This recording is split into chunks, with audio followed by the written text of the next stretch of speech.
प्राचीन भारत में हिमालय की तलहटी में बसे एक छोटे से गांव में एक लड़का रहता था जिसका नाम आरव था।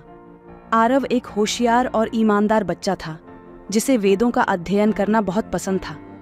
उसके दादा पंडित जी गांव के सबसे ज्ञानी व्यक्ति थे और वे आरव को रोजाना वेदों की शिक्षा देते थे। एक दिन पंडित जी ने आरव को एक विशेष पाठ पढ़ाया, सत्यम वद धर्मम चर, जिसका अर्थ था सच बोलो और धर्म का पालन करो। आरव ने इस पाठ को अपने दिल में बसा लिया और हमेशा सच बोलने का संकल्प लिया। गांव में हर साल एक बड़ा मेला लगता था जिसमें लोग दूर दूर से आते थे।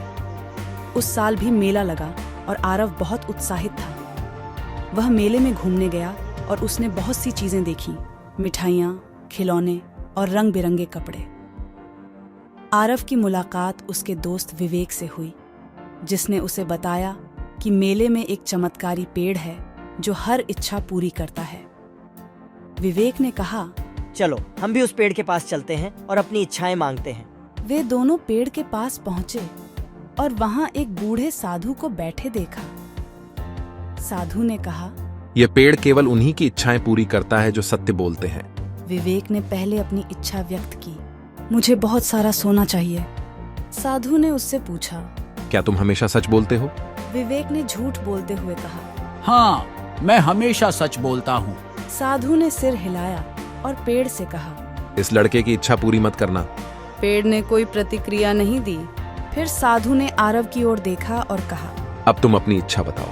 आरव ने ईमानदारी से कहा, मैं सच बोलता हूँ और मेरी इच्छा है कि मेरे दादाजी हमेशा स्वस्थ रहें।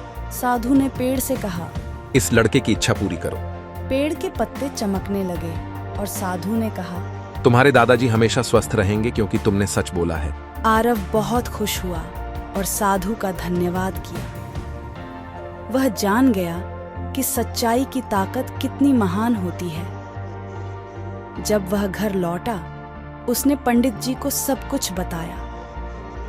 पंडित जी ने गर्व से उसे गले लगाया और कहा, तुमने वेदों की सच्ची शिक्षा को समझा है आरव। हमेशा सच बोलना और धर्म का पालन करना ही सच्ची विजय है। उस दिन के बाद से आरव ने सच्चाई और धर्म के मार्ग पर चलने का संकल्प लिया और वह गांव के सभी बच्चों को भी यही सिखाने लगा।